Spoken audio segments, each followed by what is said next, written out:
Welcome back to Pineapple Pizza Podcast, where we are serving up delicious slices of mythology, cryptozoology, and urban legends. It's an interesting combination of flavors. A bit weird, but it works. Today's special is Japanese cryptids, and I am your hostess, Emily. And I'm Ashley. And I'm Lindsay. Hey. This week, I am going to be telling you about some strange and terrifying Japanese cryptids. In traditional Japanese belief systems, everything has a spirit. Everything. Absolutely everything. Turtles, toilets, trees, tables, everything. Do you like my alliteration there? I do. Yeah, I thought you'd appreciate that. That was nice. Because of this, it made researching cryptids challenging. Because there really isn't such a thing as a cryptid for them, from what I can tell, because everything's alive. So everything has a spirit, everything's a creature of some kind. There are Western ideas of cryptids, but for them, the creatures or demons or whatever are often just spirits or elementals taking another form. So for this reason, I actually wanted to discuss a few really cool creatures and spirits in Japanese lore. The first one that I wanted to talk about is one of Japan's most famous cryptids, and it's known as the Kappa. Have either of you guys heard of this? Yep. I hadn't. I haven't, actually, so I'm excited. Apparently, it's in all kinds of pop culture stuff. So we've probably seen it and just we don't recognize the name. Okay. So it's a really funny, interesting, weird, and a little messed up. Yes, it is. Yeah. Can confirm. Legends and stories of this creature goes back centuries, if not further. They know for sure it goes back to at least the Edo period, way back. I think they said at least to the 1500s, so that's even before the Edo period, because I think the Edo period was 1600s. It was the 1600s, you're right. Yep. You know this and I don't? Well, mine is in the Edo period, so I literally have it right in front of me that you were right, 1600s. Okay, so my sources on the Kappa, and there are quite a few of them, so bear with me. They were temple.edu, japanexperience.com, mythology.net, 2 Mysterious Universe articles, Wikipedia, of course, yokai.com, tofugu.com, and princeofjapan.com. Prince, P-R-I-N-T-S, not the royal prince. I'm glad you clarified. I went the wrong way. I know. I was like, who's the Prince of Japan? No, and it'll come up a little bit later why I used Prince of Japan, but it's a website that sells antique prints. Oh, like tapestries and stuff like that? Yeah. Nice. So the Kappa is a member of the yokai, which are this really massive group of monsters and spirits and elementals, all from Japanese folklore. And it's not specific. Yokai is just this big ass... Oh, yep, there we go. Dropped it already. It's a big ass group of things. The first one. We're only 5 minutes in. Good job. I broke the cursing cherry. I'm sorry. Oh, well, now we know. This includes everything from goblins and demons to ghosts, gods, humans, or sometimes animals that have been transformed. The word yokai is actually a combination of characters that mean attractive, bewitching, calamity, and mystery or wonder. So it's like yo and then kai. I feel like I might be one of those. The calamity sounds like me. Mysterious calamity. Yep, that could be my middle name. That's your new nickname.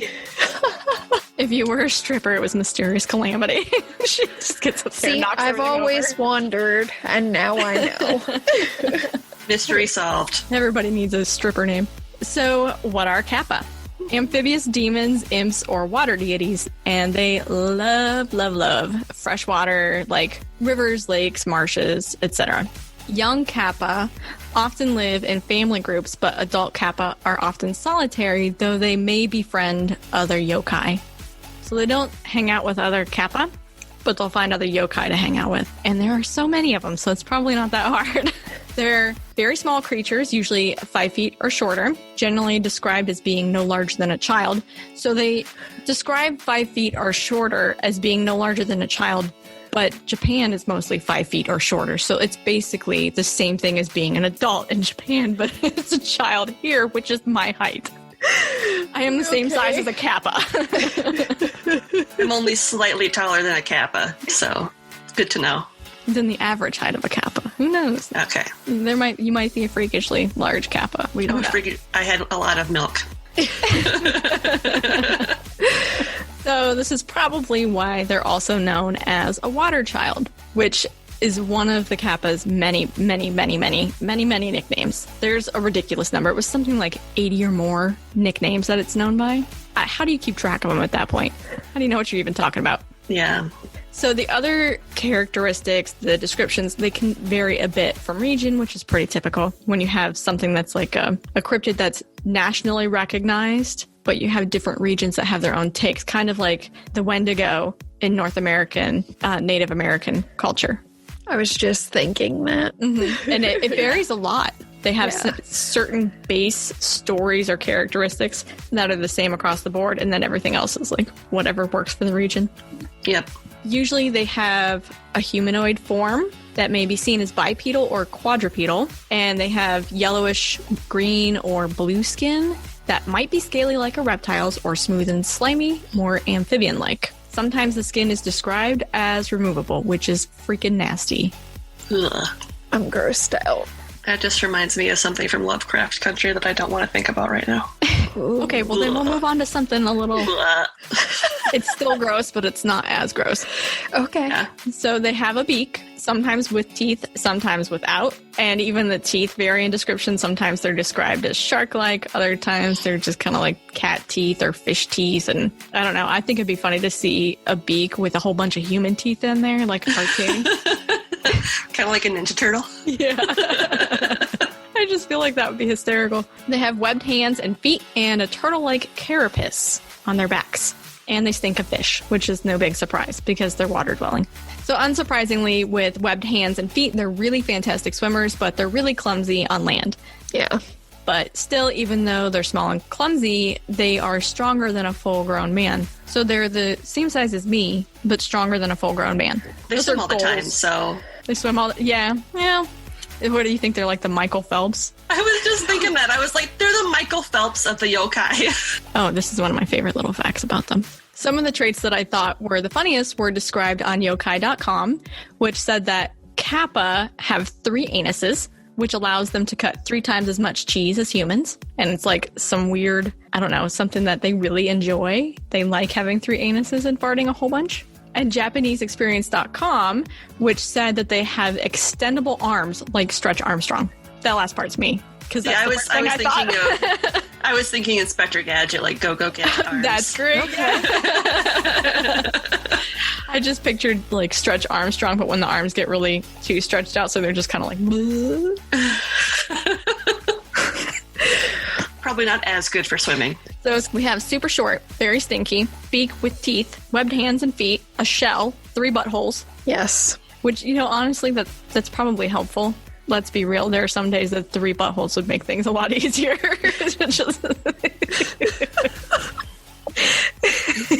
Maybe they're onto something. I will just keep the one. You would definitely go through extra toilet paper. Like, are they all in a vertical line so you can just one swipe up it? Or are they each their own? I was picturing like a trifecta. just like a triangle. That's going to look like when you put Play-Doh through one of those things. Oh my god. Like a pasta extruder. Oh no. Don't bring pasta into this. Don't do it. What did carbs do to you? Oh my god. Never eating spaghetti again. It's forever going to be turtle butthole after this. Turtle butthole. All right, and extendable arms. We're not done, though. These weird creatures have more to offer. They may have shaggy hair that's cut in the style that was the bane of every 90s male child, the bowl cut. No. Mm-hmm. And they have this indentation on their head. It's called a Sarah? I'm going to call it Sarah. We'll go with Sarah. Which is shaped kind of like a bowl, and it holds water. The Sarah is really important because for the Kappa, it's thought that this is where they get their power. So it's like secret holy water on their head, but in their head. It's weird. What was that face, Ashley? I am trying to picture this and I just can't. Right? I can't picture the bowl cut with the indentation and then a beak and With the extendo teeth. arms. And then a turtle shell? Yeah, What the hell does it look like? Like a caved-in cranium with like a bowl cut. Yeah. Like a... It's complicated AF, man. It's taxing. I was picturing those like monks, or were they friars that had like the line of the bowl cut, but like the bald on top? Yeah, maybe that's how they do it. Maybe they put There you go. There you go. If they ever leave their watery homes, they have to make sure that the Sarah is full, or they might not have any of their powers with them, and they could become immobilized and die. So it's really important that they protect the Sarah. That's a lot of responsibility for one bowl of water. Yeah, especially considering they like to fight, which we'll get into in a little bit. But Oh no! how do you fight and keep the water up there? Do you keep one hand on your head like this? Yes. Duke it And out. you just beat him up with the other arm because it's so stretchy. It just seems overly complicated. If a person ends up face to face with a pissed off Kappa, a great way to defeat it is to get it to bow, spilling the water from the Sarah and weakening the creature. But if someone ever finds a Kappa that already has an empty Sarah, refilling it will make it so grateful that it will forever help you with whatever you need for as long as you live. Hashtag perks. That's a sweet deal. It is a sweet deal. Will it kill somebody for you and dispose of the corpse? It'll do whatever you need it to. Note to self. Goodbye. Find and save a Kappa. The look in your eye. Dang, Linz, who do you have on your hit list? You never know when you might need to dispose of something. It's just nice to have somebody on hand. Never piss off Lindsay. If you know for sure she has a Sarah, yeah. Or not a Sarah, a Kappa. So there are some depictions of the Kappa as these hairy, ogre-like creatures. In these cases, the Kappa are known as Hyosube? Not entirely sure how to pronounce it. I should have looked it up. I usually do, but apparently I was too lazy because I didn't note it in here. So there you go. And that's all you'll hear about the hairy ones. I would imagine being smoother would make swimming a lot easier. Kind of like how professional swimmers Don't think tend about to otters. shave. Yeah. They might have like that waterproof Pelt. Yeah, beavers and otters do it, man. Why can't Kappa? No, I mean, I'm not- picturing a beaver with a turtle shell and water on And a sunken in head.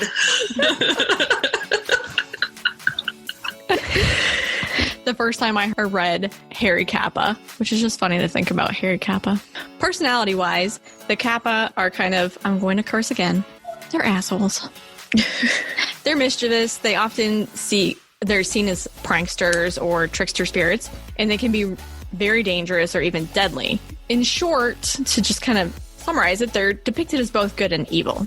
They can have some good aspects when they're very helpful, but a lot of times when they're helpful, it's only because they're not really given a choice. Or because they want something in return. Yeah, like when you fill their Sarah, they're helpful to you forever after that, but they don't necessarily really want to help you out. It's just part of their code because they have really strict code, which is interesting. When it comes to pranks, most of what I found had to do with farts or picking up kimonos, which if you've ever seen a kimono, that's actually really quite a feat because they're typically really long. So the fact that these guys managed to pick up a kimono, you know what? I have to kind of give it to you. You worked for that one. I think how they do it is actually they really enjoy hanging out in bathrooms. So I think they're like down below. They're not really peeking under a kimono. I think they're looking up through the porthole. Gross. So, That's like, super disgusting. it is really gross. These That's guys even worse. these guys are naughty. I'm going to have a warning at some point here because there's some stuff they do that's really not cool. Aside from fart jokes and immature pranks, they apparently also really enjoy sumo wrestling, and they never pass up the chance to battle it out. And for some reason, they really get a kick out of harassing travelers. I don't know what it is about travelers, but they really like to just pick on somebody that's just walking by. But their malevolent actions, they're pretty freaking awful. So this is where it might be triggering. You may want to fast forward about a minute if you don't want to hear triggering information. Kappa like to lure people, especially children, to the water where they will drown them. And they also really like to attack cattle, horses, and they'll drown them. And there are still to this day signs and depictions all over Japan that show Kappa attacking animals or that warn swimmers of the potential for Kappa to be present in the water. So there are warning signs around bodies of water that say, watch out for Kappa. It's crazy. Yeah. I think it's interesting that it's that much part of their culture that it's still there. Mm-hmm. So these creatures are reported to drink the blood or eat the entrails of their victims. But they don't just cut the entrails out, which is what you would assume, that they'd cut it out and eat it that way. That would be way too boring for a Kappa. Instead, these three-anused beings have a fascination with butts, so they will suck the entrails out through the tuchus. That's how they get their dinner. Oh, okay, I'm good. It makes me think of centipede. Oh, God. Yeah. There are also stories of them hanging out in toilets, like I said, which I guess toilets used to be situated near or over rivers, which makes sense. You'd drop it and let it go downstream so somebody else could deal with it. So they would wait around these toilets for women to come along, and then they would assault her. The women would later give birth to a Kappa child, which of course was just absolutely disgusting. This is a dirty, dangerous thing. Humans don't want it around. So the children were cut into pieces and buried in jars. The children were identified as Kappa by their awful appearance. A lot of times it was, oh, this baby's skin is way too red. By the way, that's what babies look like when they come out. Which makes me think that there were probably a lot of children with birth defects, or just, you know, they're coming out, maybe they had oxygen deprivation or something, that were horribly killed out of fear of it being a Kappa. It's sad. It is sad. According to legend, one of the biggest reasons they're thought of as really awful is not because they drown children or suck your entrails out through your butthole or assault women. It's because they're obsessed with something called a shirikodama, which is basically a person's entire essence. It's like their soul or life force or something. It's contained in this jewel thing or a rock or something, but it's inside of us. We carry it around inside of us. And where do you think this is? Where do we keep it? It's in our butts. I quit life. It's in the butt. I was going to say, it's in our butts, isn't it? Yeah. No. Yeah, we keep it in our butts. Because where else would we put something that is that important? I keep all my precious things in my butt. Just saying. I wonder if they came up with this idea, like somebody was smuggling jewels and they shoved it up their butt. And somebody got in there like, oh, how did you get that up there? That's my soul, put it back. I'm more concerned that somebody took it away from you in the first place. I'm more concerned that you have to be like, put it back. Like, why did they take it from you? Cavity searches, I'm sure, have always been a thing. That's true. Probably. I'm sure throughout history, mankind's been like, I don't have any pockets. Where can I stick? So the Kappa are really crazy for this jewel, and they'll kill to obtain it. So that's part of why they will drag things into the water and drown them. And that's why, of course, they suck the entrails out. Based on what I understand, which could be completely wrong because I'm not Japanese, their goal is that shirikodama, the soul jewel, and then the entrails are just like this bonus meal that comes with. So it's kind of like a Happy Meal? Yes, that is exactly what I was thinking too. It's exactly like a Happy Meal because everyone knows kids really want the toy. Mm-hmm. That's what's the most important part. There. And then they're all, oh yeah, chicken nuggets. Yeah, that's my favorite. Oh yeah, entrails. Woohoo! So, like I said, that's probably why they suck it out through our butts. It's two birds, one stone, basically. Makes sense. So there are some stories of these beings acting generously, like I said. They will perform acts like helping to irrigate fields or bringing fresh fish to a family. And the things that came up time and time again in my readings, though, related to medicine. So I saw this on almost every page. The Kappa are considered to be extremely knowledgeable, and they're credited with teaching about medical salves and bone setting, which of course are really important things. And even though they really like to harass and hassle travelers, if a Kappa sees one that is sick or injured, it's going to nurse the traveler back to health.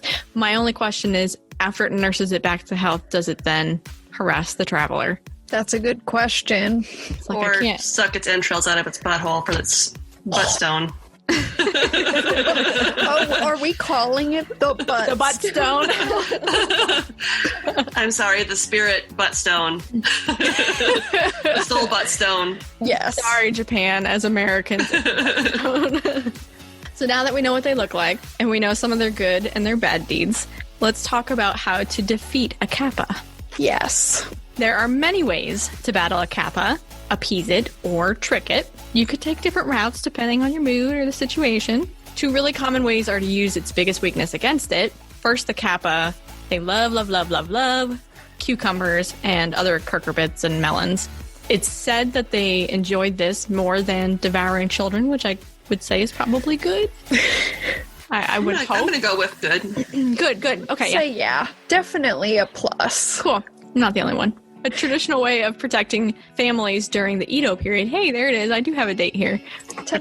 Which was from 1603 to 1868. I did my research for some of it. Was to write the names of a family member on a cucumber. So they'd write the name, like they'd carve it or they'd paint it. They'd write it on the cucumber and then they'd chuck it into the water, especially before bathing. And this really just kind of keeps the kappa happy. Happy kappa. Happy Kappa. Sounds like happy camper. Yeah, it does. So this love of cucumbers is so ingrained in the culture that a cucumber sushi roll is known as a kappa maki. Oh, okay. Hoping I pronounced that correctly because I do not like sushi. I don't either, so I can't help. Raw fish, no go. Mm-mm. Yeah. I will end up looking like a kappa with 3 buttholes. It's just going to be bad. That just happened. Raw fish, not good. Hey, maybe that's where they came up with that idea. Maybe it is. Another popular way to defeat them was to trick them into bowing and spilling the water in their sera, which we talked about. That because that's that little divot that holds the water. People could challenge them to a sumo wrestling match because we know that they love to fight. They think they're just so cool. They freaking love sumo wrestling and that they always think they're going to win. But one of the big things about sumo wrestling is both contestants have to bow before the match begins. There you go. That's smart. So you basically play them. This works. So one of the big reasons they will return that bow is because they're really obsessed with politeness. And it's incredibly rude to refuse a bow in Japan. Yeah, I know, right? They're obsessed with politeness, but they don't have a problem peering up skirts, assaulting women, or killing children. Or sucking entrails through buttholes. I guess if you're dead, that's not really an issue of polite or rude. If you're alive, that's definitely rude. Yeah, that's true. Leave that At there. least That's buy me fine. dinner first. Makes the cleanup easy. So, because it's an easy way to trick a kappa, some of them have caught on to the fact that we use this trick. So now they wear metal plates over their sera, which holds that water in there. Sneaky little bastards. Oh. So whenever they're out of the water, they can't lose the water that's in their sera. This one's funny. Apparently, if you're really sneaky, you can come up behind a kappa and rip its arm off, and they'll do anything to have it returned. Apparently, it's just detachable. Okay. Yep. Just rip it off there. Not only is it super stretch arm, strong, powerful, but it'll just pop right off. Which, how do you have both? I feel like if you're really stretchy and you stretch too hard, is it just like, does it slingshot? Do you think it gets the... I hope not, but probably. Because that elasticity has that to release do something. That would be entertaining. You just see an arm go whizzing by. Also, being an aquatic creature, dehydration is a real issue. So I guess if you just get them out of the water and you can keep them out, you can just kind of wait them out. Just an idea. They also really don't like things like iron, loud noises, ginger, sesame, deer antlers, which is just random. How did that happen? And monkeys, which I guess goes with loud noises because monkeys are not quiet. That's true. Monkeys are pretty loud. Just eat a whole bunch of cucumber, ginger, and sesame, and you're set. Kappa's like, nope, I don't want to touch you. When they're out of the water and they take their skin off, they do this so that they can sleep. They can't return to the water until they have that skin back. So if you steal it, you're golden. But why you would want to steal that, I don't know. I would not want to pick that up. I imagine that would just really piss them off. If they know who stole it, they're going to come find you, especially if they're smart enough to have one of those like little metal caps on there. Sarah? But my personal favorite way of battling them is through flatulence. Because of course. They're just obsessed. According to tofugu.com, they can dish it out, but they really can't take it. There's an old print from the late 1800s. It's called Comic Pictures of Famous Places in the Early Days of Tokyo. And this is where I went to princeofjapan.com so that I could verify. Because I saw this on multiple sites and I was like, I want to verify this is actually a real thing and it's not just something modern somebody made up to go with this.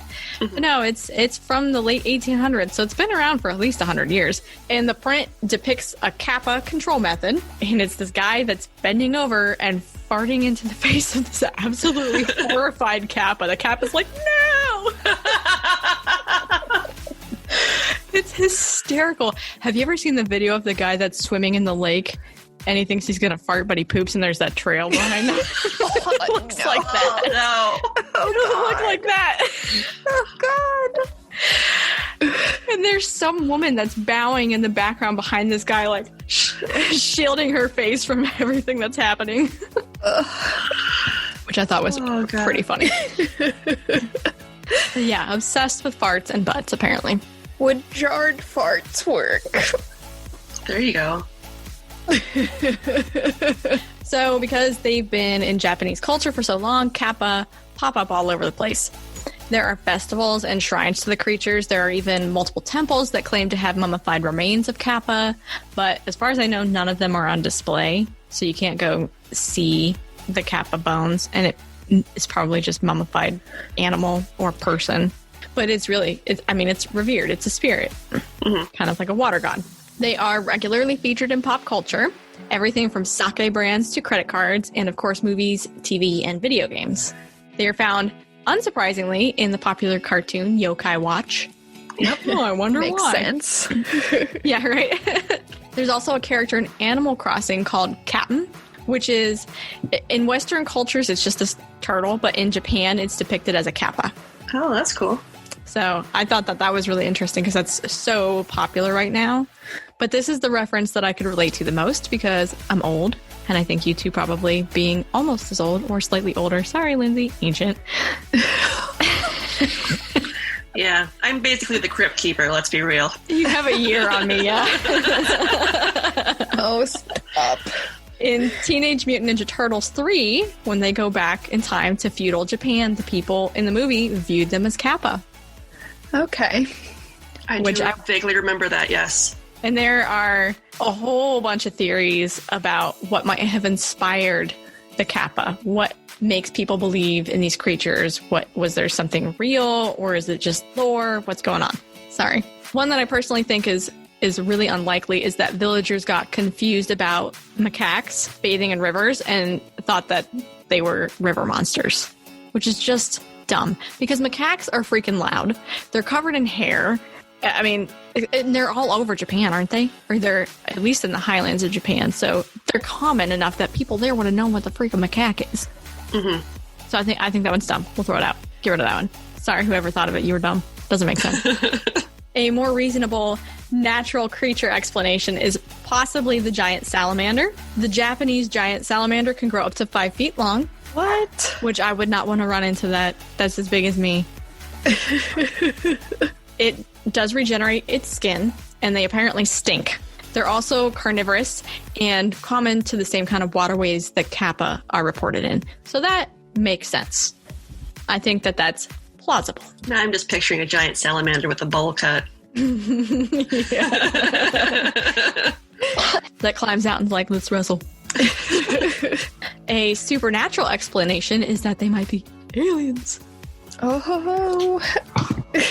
That's as much as I want to talk about that theory because I love aliens, but we're not going to go down that road. That's a whole different trip. Yeah, I'm good with that. I'm just bringing it up because it is a theory. There's, of course, a theory that it was just a story that was started to scare kids, which is a pretty common across all of history, all over the world. So it's thought that it was to scare kids and kind of keep them from wandering too close to the water and drowning or seeing what were known as leech babies. Do either of you know what a leech baby is? I don't. I didn't until I read about it, and I don't like it. It's gonna be bad. Yeah. It's sad. Leech babies are sad. Sometimes they were just stillborns.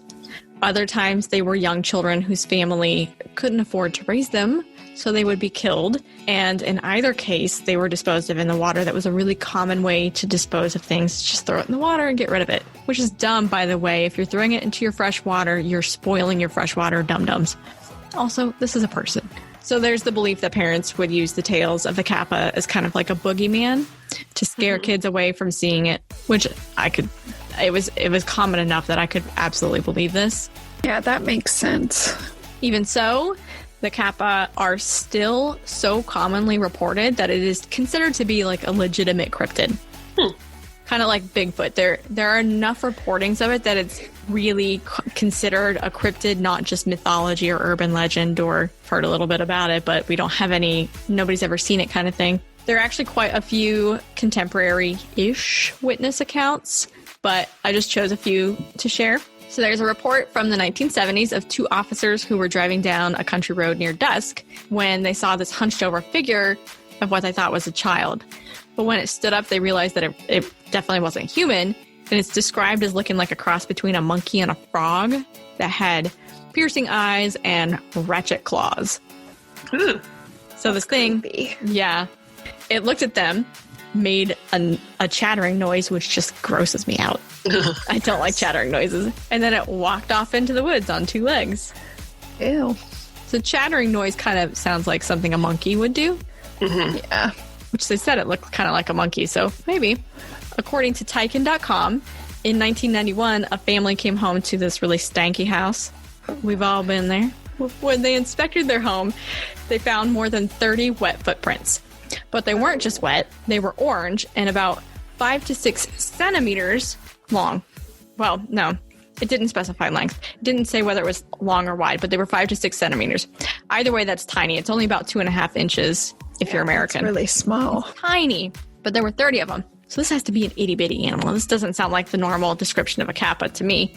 But the cops were called, so they came and they took samples because apparently there's really nothing else to do in Japan than come and take samples of what animal footprints in a house. They took the samples and they went and they ran chemical analysis on them, and they found that they were high in iron with a chemical composition similar to what would be expected in river water. I call bullshit. Bullshit. If you were going to analyze river water, you'd find a lot of bicarbonate, calcium, magnesium, and iron. You'd definitely find iron. But if this thing is leaving colorful footprints, it's not going to be from water. It's going to be from sediment. Mm-hmm. And there is a totally different composition from sediment to water. I used to be an aquatic ecologist. There's a big difference between what's in the sediment and what's in the water column. So you can't say that I analyzed this and it looks like fresh water. Not going to happen. Mm-hmm. So that's the Kappa. That's my stories of the Kappa. I have a few other quick little things for you, but what do you guys think of the Kappa so far? I'd date one. Definitely a winner. So Lindsay likes an ass man. That's what I'm hearing. I think they're really disturbing, and I don't like it. Yeah. I do not like it.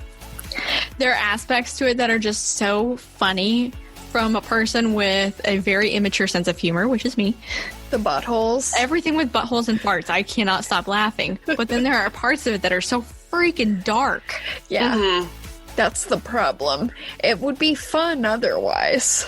Yeah. It'd be funny other than the killing and eating of children and the assaulting of ladies. Yeah, definitely. That's not good. No. I almost feel like it would be if in Zombieland Jesse Eisenberg actually turned into a zombie. It's funny, but messed up. Feel like violated by that. Does bad things, but it's still Jesse Eisenberg, so you know it's funny bad things. Mm-hmm. That's how I feel about the Kappa. Writers of Zombieland, please don't do that. I will quit you. I haven't seen the second one yet. I have. Is it good? It's so good. Oh man, I need to see it. I was reluctant, but now I'm going to go watch it. I was so nervous the whole movie because I was like, don't do anything you can't take back. Every time they crap all over snowballs. It makes me sad because I love snowballs. I do too. I think they're so good. They're good. I would take that over a Twinkie any day. Same. Hear that, Zombieland writers? You messed up. You picked the wrong snack cake. The only thing is you can't deep fry a snowball. That would be a disaster. Yeah, that wouldn't work. That'd be gross. So the next cryptid I have for you is Joro-gumo, also known as the Spider Woman or Spider Whore, which I thought you would be interested in. Spider Whore. I thought you would find Spider Whore. Spider Whore. Does whatever a Spider Whore does. The worst theme song ever. So Spider Whore is another member of the yokai. Big surprise. They pretty much all are. I don't think I found a single cryptid that wasn't a member of the yokai. I don't know why they have like a classification, because is there anything outside of yokai? It's just one gigantic class. My sources for Jorogumo were Mythology Wiki, Wikipedia, and yokai.com. So like I said, these are just short ones, so I didn't find a whole lot of information, but they were kind of fun and I wanted to mention them. This is another cryptid that originates from the Edo period, or was at least popularized during that period. A Joro-gumo is a shapeshifter that can shift between human spider and half-human, half-spider forms. The legend goes that when a golden orb weaver spider, which is a real spider, by the way, once it reaches its 400th birthday, it can suddenly feed on humans, which is just like, oh, yay, I upgraded. I've leveled up. I don't have to eat insects anymore. These beings live pretty much everywhere, from forests and caves to highly inhabited locations.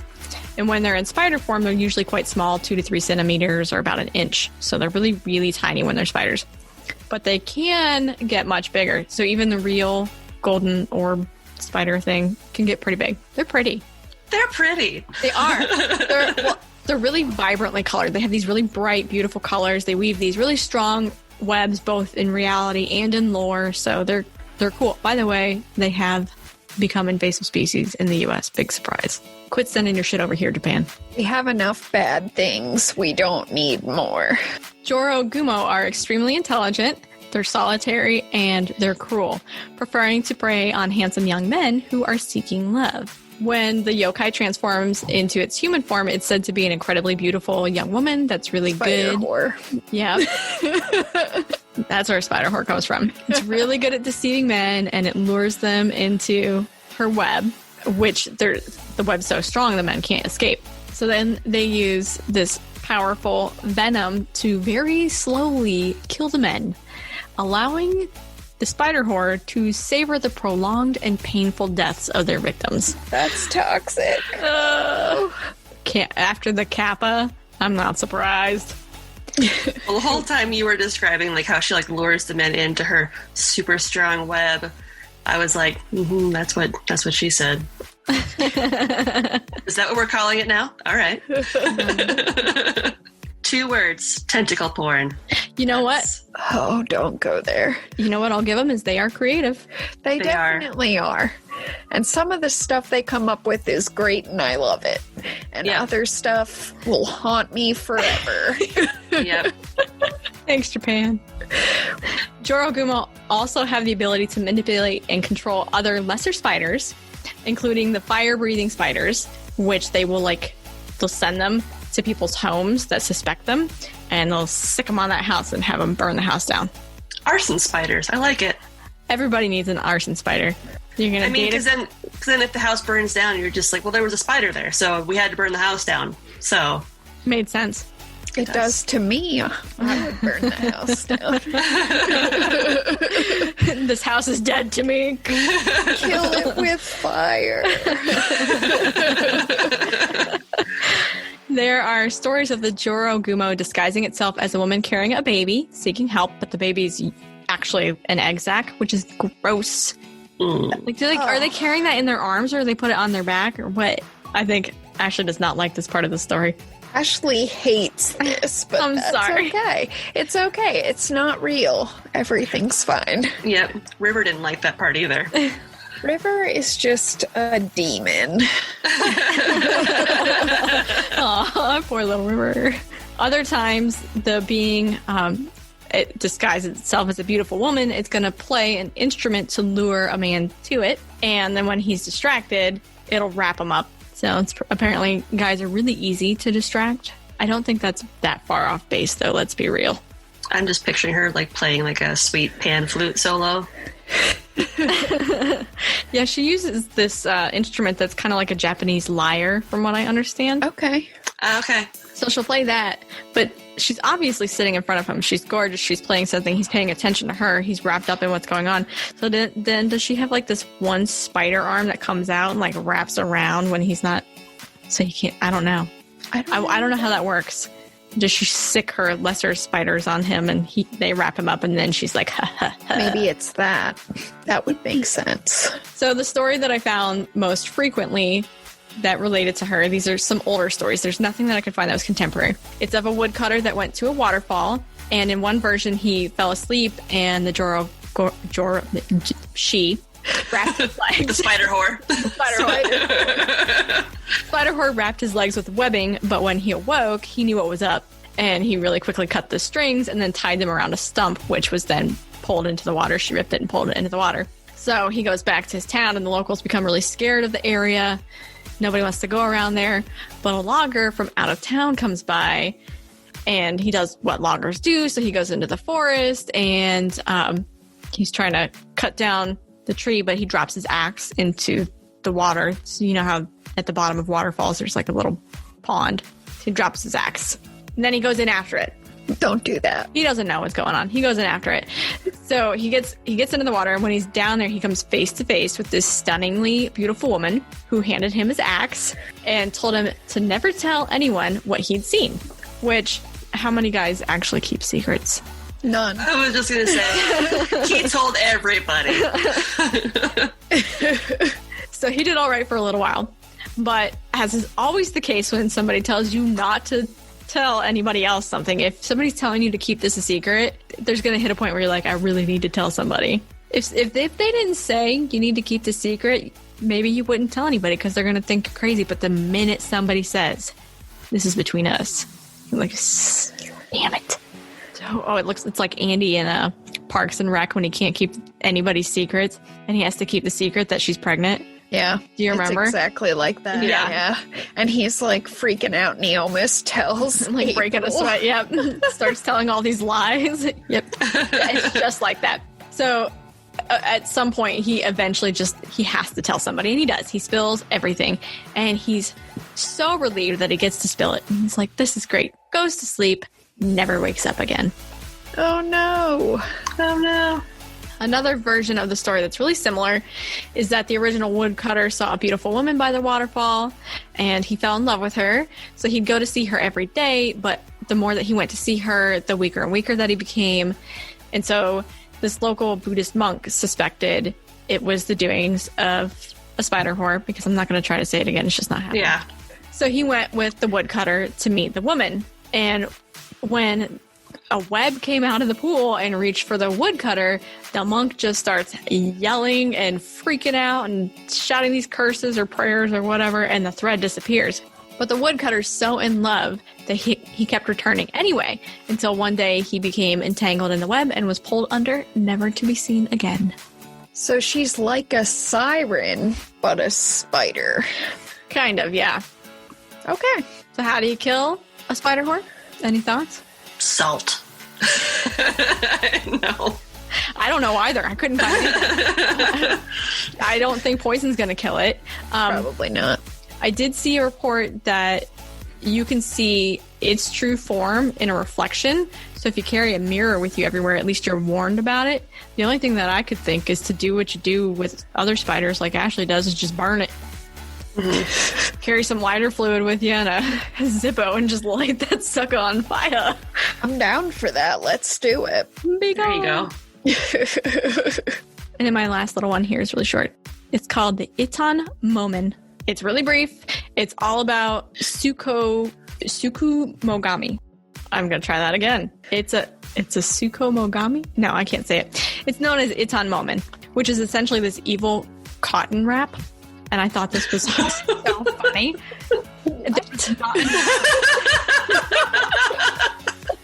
Okay, So do you remember how I told you everything in Japan has a spirit? Yes. Okay, Tsukumogami are tools that have acquired a spirit. So that apparently includes long, narrow sheets of cotton. And from what I understand, in some stories, this long, narrow sheet of cotton is also your roll of toilet paper. But it's evil toilet paper. They're about 10 meters long, which is 32 feet for the Americans. Thank you. They fly around at dusk or after dark, and they will attack people by wrapping themselves around the victim's neck and face to smother or strangle them to death. I'm just picturing, like, winged toilet paper flying through the air and just, like, attacking people. All the depictions of it, it looks like a big long sheet of toilet paper or like a roll of muslin that's just completely unfurled itself and wraps itself around somebody. But apparently there are quite a few contemporary sightings of this thing. I saw quite a few. There's one where a UFO society captured like this big cloth-like object flying around in the sky over Mount Roko. And there are other images where, like, I think a woman's walking her dog and you can see something like this behind it and it looks like a big ribbon. Oh, so that's creepy. Evil toilet paper. It's flying around in Japan. Just watch out. Don't like it. I hate that. And those are my Japanese cryptids for you. Nice. I have way too many links to share. So many freaking links. So I don't know if there's anything we wanted to share before our closing. I got a flu shot. I was going to show you my awesome Band-Aid, but there's nothing to show. I went and got a shot so that the boys could see that adults get them too because they freaked out about theirs. And the only thing that CVS had was little Minions Band-Aids. Aw, that's awesome. So I walked out of there with a Minion Band-Aid. And by the way, flu shots hurt. They do hurt. Yeah, they hurt more after your arm starts to feel like it's just turning into one solid piece of bone. Oh, I'm not a fan. Me either. But I figured this year I probably should. Yeah, I can see that. You guys got anything special going on? No. My youngest just adopted a spotted salamander, so we have a new pet in our house. That's fun. They're so cute. They are very cute. She found it in the wild in our front yard. The wild that is your front yard. Yep. So Do you live in a river? Nope. But we do have a pond right behind us. Okay. And it had rained recently, so it was very damp outside. That'll do it. They're cute. It is very cute. And you had nothing special going on, Ash? I mean, I have an ongoing war with a toad that keeps coming into the yard, so I guess that's something. River really wants to eat it. Oh, River's my dog, in case anyone's unclear about that. So, I always have to pick it up, which I refuse to do with my bare hands, so I have to get like a napkin or something and scoop him and then toss him over the fence. And then he comes back. Yep. Do you think it's actually your prince? No. Oh, okay. Good shot. I don't have a prince. I'm convinced of that. Do you think it's your Prince of Japan? I Maybe. was just going to say, is it the Japanese prince? It's actually a Kappa in disguise. I think I'm more likely to meet a Kappa than a prince at this point. So. Yeah, I think I figured out how to banish it from your backyard. Just fart in its general direction. It's just like, nope. Peace out. Just tries to throw itself over the fence. If River aggressively trying to eat it's not getting rid of it, I don't know what will. Oh, poor toad. All right. Thank you for coming to visit our beautiful pizzeria and enjoying a unique slice of Japanese cryptid. There you go. Pineapple Pizza Podcast. Sweet and cheesy. Not everyone understands our awesomeness, but we're glad that you do. Question. If you're enjoying the show and you'd like to help support us, check out our TeePublic shop for some amazingly fun and funny merch. Or if you want to do a one-time donation, you can do that on buymeacoffee.com and buy us a fresh slice, because we can never get enough of basically anything, if we're being honest. If you absolutely love the show and you want to check out some fantastic bonus content, you can become a donor on Patreon and earn all kinds of amazing benefits benefits. We have 3 tiers to accommodate almost any budget. The $3 Mythbuster, the $7 Cryptid Hunter, and the $15 Storyteller. Become a patron today and start enjoying all the perks and extra content right away. Don't forget, you can find us on Twitter and Instagram at Pineapp Pizza Pod. That's Pineapp, APP, Pizza Pod. You can also send us questions, comments, and topic ideas at pineappizzapod@gmail.com. Don't forget, APP. That's important. Thanks for stopping in for some deliciously weird morsels, and just remember, no matter how you slice it, You're awesome. And we love you.